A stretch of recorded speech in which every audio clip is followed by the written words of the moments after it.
Aumentan los casos de COVID-19 en América Latina. Guatemala reporta el primer muerto, mientras que Colombia, Argentina y Perú prohibieron el ingreso de extranjeros a sus territorios y cerraron sus fronteras. En Venezuela ya comenzó la cuarentena en la mayoría de los estados del país, incluida la capital, Caracas. En Francia, el presidente Emmanuel Macron anunció que se dirigirá a la nación nuevamente a las 8 de la noche hora local. Se espera que anuncien nuevas medidas restrictivas por el coronavirus. Miles de franceses no han respetado las consignas de aislamiento social y también de las autoridades sanitarias. Aseguran que en ese país europeo la situación se está deteriorando muy rápidamente. La pandemia del coronavirus fue uno de los ejes centrales del debate entre los dos principales precandidatos demócratas, Joe Biden y Bernie Sanders, que se celebró sin público asistente.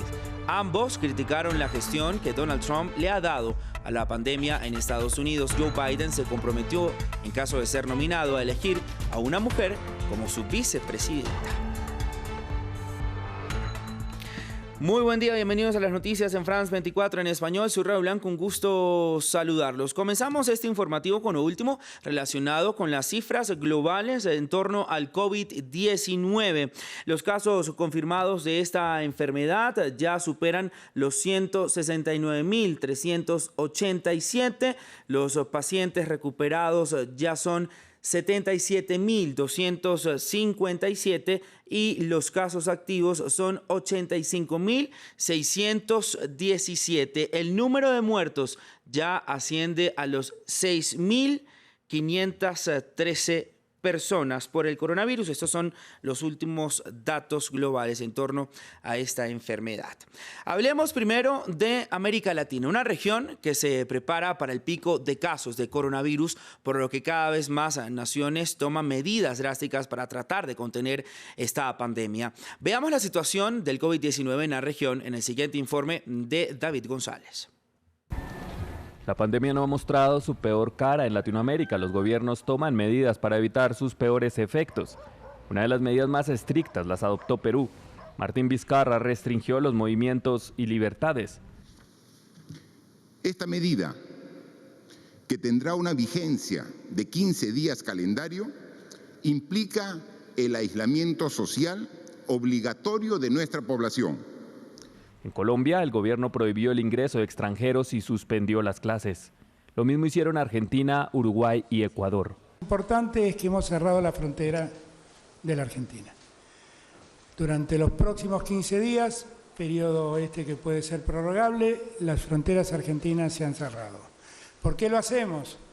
Porque el episodio del coronavirus ya no viene solamente de Europa, está empezando a afectar a países limítrofes y a nosotros mismos.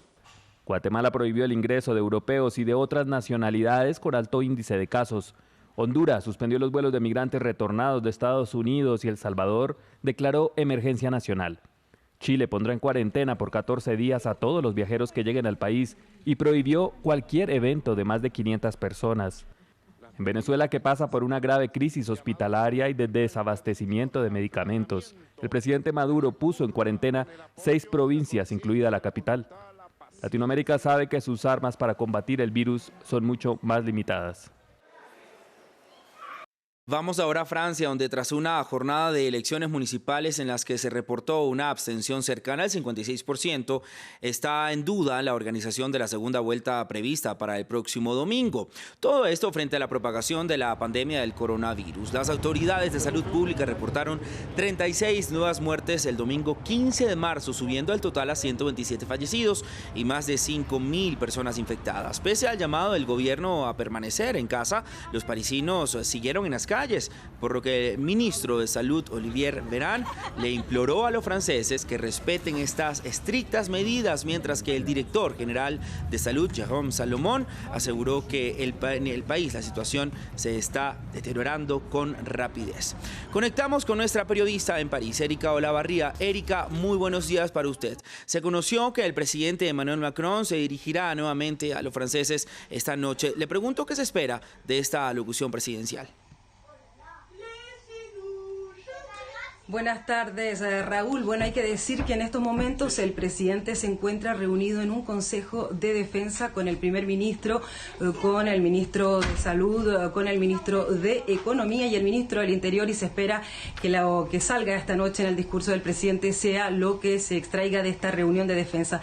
Se piensa que se va hacia un confinamiento total de los franceses, excepto en caso de urgencia, que tengan que salir, que la gente se quede en sus casas. Se habla también quizás de un toque de queda a las 6 de la tarde, eso no es definitivo, no se sabe, y se sabe también que quizás todavía no es momento de sacar a los militares a la calle, y obviamente que va a estar en el debate el tema de la realización posible o no de la segunda vuelta de las municipales, que recordemos tuvo lugar ayer la primera vuelta.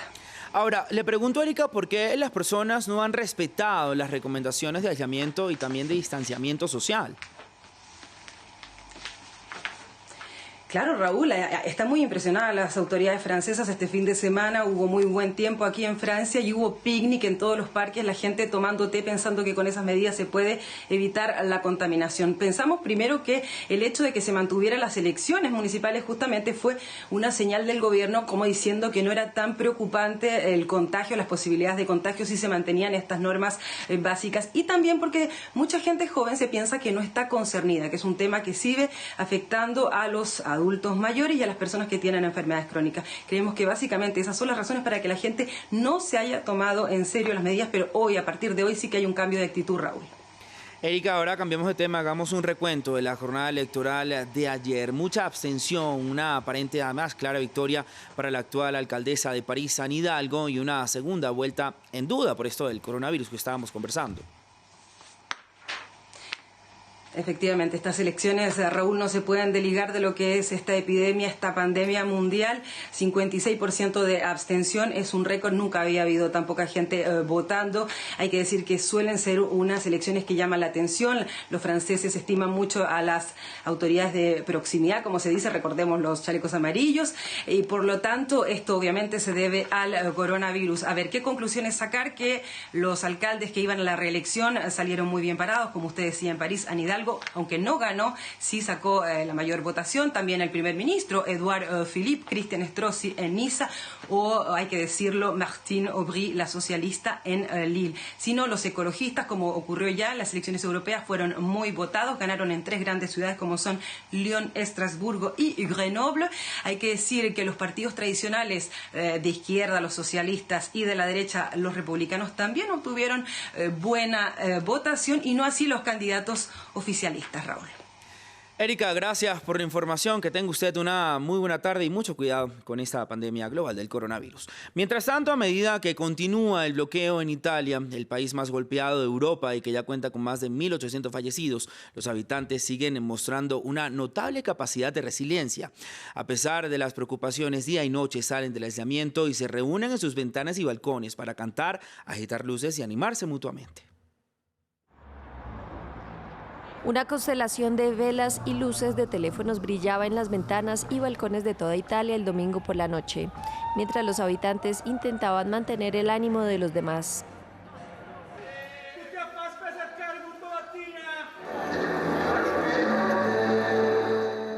Desde temprano la música llenó las calles vacías. Este guardia en Roma incluso realizó un concierto improvisado con sus residentes como orquesta.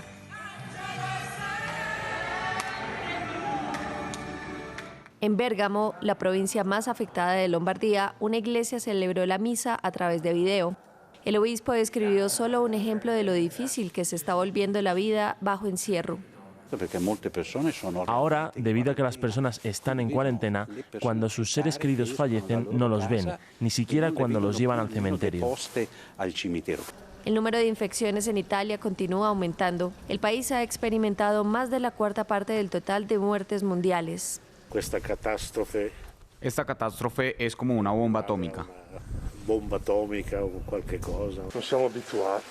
No estamos acostumbrados a esto, es malo, no podemos trabajar, pero en tal emergencia es correcto no ir a trabajar. Está tan desierto que el Papa Francisco pudo dejar el Vaticano sin previo aviso y caminar sin trabas por una de las calles principales de Roma para rezar en 2 santuarios para poner fin a la pandemia. Seguimos en Europa porque las bolsas se desplomaron este lunes con caídas de hasta un 9% en apertura de los mercados pese a las medidas que tomaron los bancos centrales el domingo debido a la rápida propagación del COVID-19. Alemania comenzó a imponer controles fronterizos con Austria, Dinamarca, Francia, Luxemburgo y Suiza en una medida que busca frenar el avance de esta pandemia. Hungría anunció el cierre de sus fronteras al tráfico de extranjeros. Cambiamos ahora de información. Los precandidatos demócratas Joe Biden y Bernie Sanders midieron fuerzas en un debate televisado que no contó con asistencia del público debido a la crisis generada por el coronavirus. Ambos criticaron la respuesta que la administración de Donald Trump le ha dado a la epidemia en el país. Joe Biden además confirmó que elegirá a una mujer para ocupar el cargo de vicepresidenta, informa Álvaro Cordero. Bernie Sanders y Joe Biden protagonizaron su primer cara a cara, a solas. Una cita que se celebró sin la asistencia del público en la capital del país. Y el protagonista del debate fue el coronavirus, desde el saludo inicial. Ambos precandidatos se concentraron en criticar la gestión dada por la actual administración a la expansión del brote en la Unión Americana, donde ya se registran más de 3.500 casos. Hechos que aprovechó Sanders para criticar las actuales falencias del sistema de salud estadounidense. El año pasado, al menos 30.000 personas murieron en Estados Unidos porque no recibieron atención médica cuando deberían, porque no tenemos una cobertura universal. Mientras Sanders se enfoca en lograr cambios de fondo a través de lo que llama una revolución política, para Biden dicha revolución es innecesaria y hay que enfocarse en obtener resultados. ¿Qué necesitamos? Escuche a los expertos. ¿Qué necesitamos? Con el debido respeto del plan médico para todos, en Italia hay un sistema así y no funciona allí. No tiene nada que ver con el plan médico para todos. Eso no resolvería el problema. Además del coronavirus, el otro gran tema de la noche fue que Biden anunció que elegirá a una vicepresidenta. Me comprometo a que nombraré a una mujer para que sea vicepresidenta. Hay varias mujeres calificadas para ser presidente ya mismo, así que elegiría a una mujer para ser mi vicepresidenta. Este martes 17 de marzo se celebrarán primarias en estados clave para la carrera a la Casa Blanca, como Florida, Illinois u Ohio. La Reserva Federal de Estados Unidos sorprendió este domingo reduciendo las tasas de interés de entre 0 y 0,25% para frenar el impacto del brote del coronavirus en la Unión Americana. Todo encaminado a mantener en marcha la actividad financiera en un país en donde se teme que el COVID-19 termine provocando una recesión, informa Juan Pupiales. Una reunión anticipada que terminó con una medida drástica, la reducción de un punto porcentual en la tasa de referencia de la Reserva Federal, dejando este indicador cercano al 0%, la segunda merma que realiza la Fed en menos de 2 semanas. Todo ante los temores del impacto económico que pueda tener el coronavirus. Además, la Reserva Federal también anunció la compra de $500.000 millones en letras del Tesoro y $200.000 millones en valores hipotecarios, una inyección de liquidez para mantener la actividad del sistema financiero. Esperamos mantener la tasa a este nivel hasta estar seguros que la economía ha resistido los recientes eventos y está de camino a conseguir nuestras metas de máximo empleo y estabilidad de precios. En cuestión de minutos, el presidente Donald Trump, quien en los días previos había criticado a la Fed por no dar este paso, compareció para expresar su satisfacción. Son noticias realmente buenas. Es muy bueno para nuestro país. Es algo que nos hace felices, lo tengo que decir. Estoy muy feliz. Lo hicieron en un paso, no en 4. El reto es mantener a flote una economía que se ve amenazada por las medidas preventivas del coronavirus. La bolsa ya ha sentido el impacto. El jueves, Wall Street cerró con su peor día desde 1987. Y aunque la palabra recesión se muestra como un fantasma, lo cierto es que la última vez que las tasas de interés estuvieron cercanas a cero fue después de la crisis económica de 2008. Y finalizamos este informativo en China, donde comenzó a regir la cuarentena obligatoria para las personas que llegan desde el extranjero. Aunque el país más golpeado del mundo por el brote del COVID-19 comienza poco a poco a volver a la normalidad, se siguen reportando casos, principalmente de personas llegadas del exterior. Es por eso que Beijing ya había anunciado restricciones para ciudadanos llegados desde Corea del Sur, Japón, Irán e Italia. A partir de este lunes, los aislamientos obligatorios se extienden a todos los recién llegados a esta ciudad, a Beijing, y también a otras ciudades del gigante asiático. Y de esta manera llegamos al final del informativo en France 24. Continúe con nosotros. Feliz lunes, feliz inicio de semana.